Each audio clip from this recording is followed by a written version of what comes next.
Alô, sétimo ano, tudo bem com vocês? Meu nome é Paloma, sou professora de língua portuguesa, seja muito bem-vinda ao meu canal. Olha só, antes de iniciarmos a correção do PET, rapidinho, sobe a vinheta!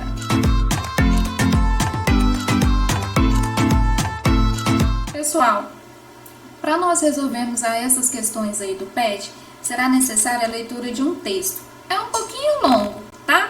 Então sinta-se à vontade para abrir uma nova guia do seu computador aí com o PET, ou se você tem um PET impresso, você também pode pegá-lo e fazer a leitura aqui comigo, ou se não, se acompanha aí, tá? Juntos e misturados, certinho? Acompanha aqui comigo na tela, por gentileza. Correção do PET 1, semana 3, português, sétimo ano, o PET de 2021. Olha o texto aí. Leia o conto a seguir para responder as questões que se seguem. Uma galinha. Era uma galinha de domingo, ainda viva, porque não passava de 9 horas da manhã. Parecia calma.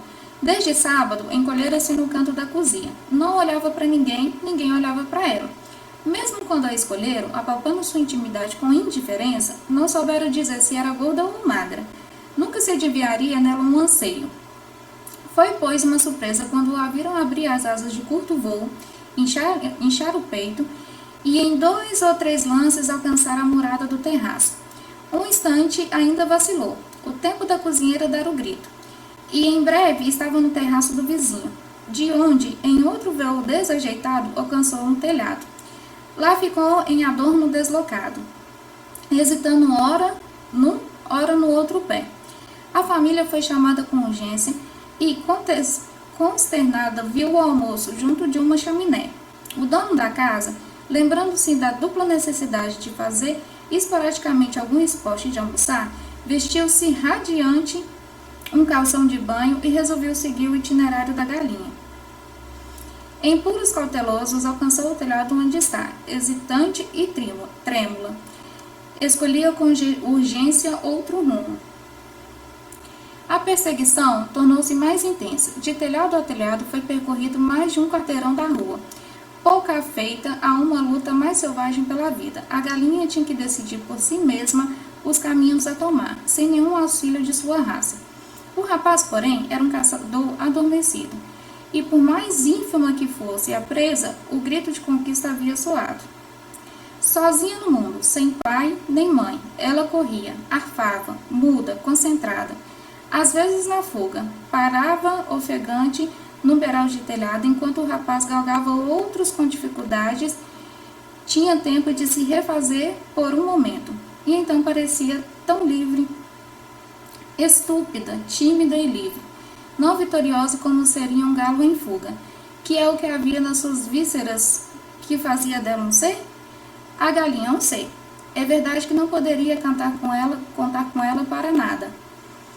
Nem ela própria contava consigo, como o galo crê na sua crista. Sua única vantagem é que havia tantas galinhas que, morrendo uma, surgiria no mesmo instante outra tão igual como se fora a mesma. Afinal, numa das vezes em que parou para gozar sua fuga, o rapaz alcançou-a. Entre gritos e penas, ela foi presa. Em seguida, carregada em um triunfo por suas asas através das telhas e pousada no chão da cozinha com certa violência. Ainda tonta, sacudiu-se um pouco, em carcarejos roucos e indecisos. Foi então que aconteceu. De pura afobação, a galinha pôs um ovo, surpreendida, exausta. Talvez fosse prematuro, mas logo depois, nascida que fora para a maternidade, parecia uma velha mãe habituada. Sentou-se sobre o ovo e assim ficou, respirando, abotoando e desabotoando os olhos. Seu coração, tão pequeno no prato, só levava e abaixava as penas, enchendo de timidez, tepidez, aquilo que nunca passaria de um voo. Só a menina estava perto e assistiu tudo estarrecida. Mal, porém, conseguiu desvencilhar-se do acontecimento. Despregou-se do chão e saiu aos gritos. Mamãe, mamãe, não mate mais a galinha. Ela pôs um ovo. Ela quer o nosso bem. Todos correram de novo à cozinha e rodearam mudos a jovem parturiente. Esquentando seu filho, esta não era nem suave nem arisca, nem alegre nem triste. Não era nada, era uma galinha. O que não sugeria nenhum sentimento especial. O pai, a mãe e a filha olhavam já há algum tempo, sem propriamente um pensamento qualquer. Nunca ninguém acariciou uma cabeça de galinha. O pai, afinal, decidiu-se com certa brusquidão. Se você matar essa galinha, nunca mais comerei galinha na minha vida. Eu também, jurou a menina com ardor. A mãe, cansada, deu de ombros. Inconscientes da vida que lhe fora entregue, a galinha passou a morar com a família. A menina, de volta do colégio, jogava a pasta longe sem interromper a corrida para a cozinha. O pai, de vez em quando, ainda se lembrava, e dizer que a obriguei a correr naquele estado. A galinha tornara-se a rainha da casa. Todos, menos ela, o sabiam. Continuou entre a cozinha e o terraço dos fundos, usando suas duas capacidades, a de apatia e a do sobressalto. Mas quando todos estavam quietos na casa e pareciam tê-la esquecido, enchia-se de uma pequena coragem, resquícios da grande fuga, e circulava pelo ladrilho, o corpo avançando atrás da cabeça, pausado como num campo. Embora a pequena cabeça atraísse, mexendo-se rápida e vibrátil, como o velho susto de sua espécie já mecanizado. Uma vez ou outra, sempre mais raramente, lembrava de novo a galinha que se recortara contra o ar à beira do telhado, prestes a anunciar. Nesses momentos, enchia os pulmões do ar impuro da cozinha. E, se fosse dado às fêmeas cantar, ela não cantaria, mas ficaria muito mais contente. Embora nesses instantes a expressão de sua vazia cabeça se alterasse, na fuga, no descanso, quando deu à luz ou bicando milho, era uma cabeça de galinha, a mesma que fora desenhada no começo dos séculos.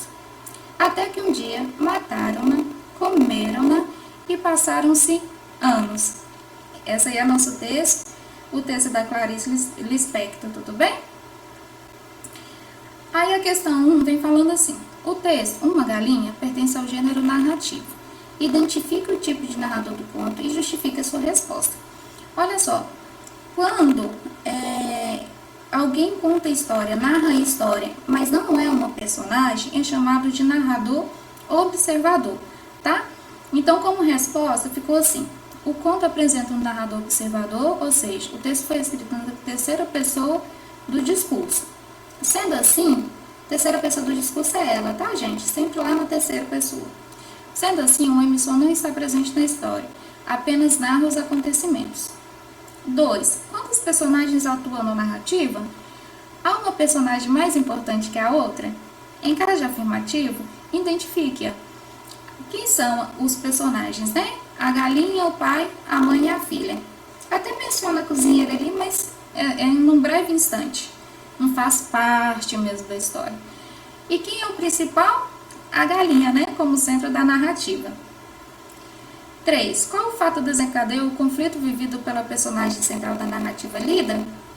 Que momento o conto lido representa o clímax, momento em que o conflito é resolvido. O conflito, né, inicia com a intenção de matar a galinha para ser servida no almoço. Logo ela foge e pouco tempo depois é capturada novamente. E o conflito, gente, ele se inicia nessa cena, tudo bem? E depois, como que é desfeito? Como que o conflito é resolvido? Como se diz, a parte mais alta, mais emocionante da história.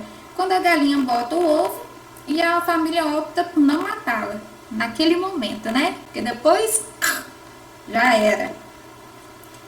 4. Em que tempo e espaço a narrativa ocorre? Então, a história ela é contada numa ordem cronológica, né? Parece que inicia-se no início ali do domingo, né? Na manhã de um domingo, e depois fala lá na frente, que ao decorrer do tempo, com o passar, né? Das horas, dos dias, ela acaba sendo morta, né? Então, é um tempo o quê? Cronológico do relógio, tudo bem? E o espaço? É a cozinha, a casa do vizinho, os muros, os telhados. é por onde a história acontece. 5.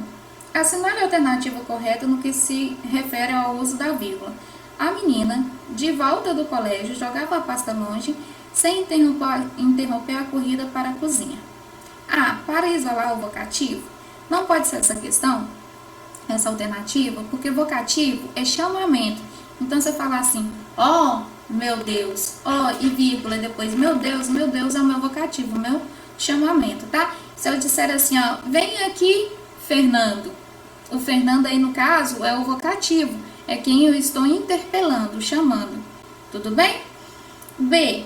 Para isolar aposto? Também não. Para isolar aposto, teria que ser uma explicação. Por exemplo, se fosse assim, a menina vizinha de fulana de tal voltava do colégio. Ou a menina, filha de Beltrano e Cicrano, voltava do colégio. Tinha que dar como se fosse uma explicação sobre a menina, e não é o que acontece aí. Para separar termos de enumeração, também não. Quando a vírgula está separando termo de enumeração, é, por exemplo, assim, eu te dou uma lista e falo para você comprar lápis, borracha, caderno, e vou enumerando as coisas que precisam ser compradas. Aí seria uma enumeração, mas nesse caso aí não se aplica. Então, só pode ser a letra D, para marcar adjuntos adverbiais deslocado. Quando fala assim, a menina de volta do colégio, ou seja, dando uma noção de espaço, de lugar que a história está sendo passada, tem que ser separado por vírgula, porque é um adjunto adverbial deslocado dentro da frase. Tudo bem? E aí, gostou? Tem alguma dúvida? Deixa aqui nos comentários que o mais breve possível eu vou responder a todos. Curte, comenta, inscreva-se, compartilha.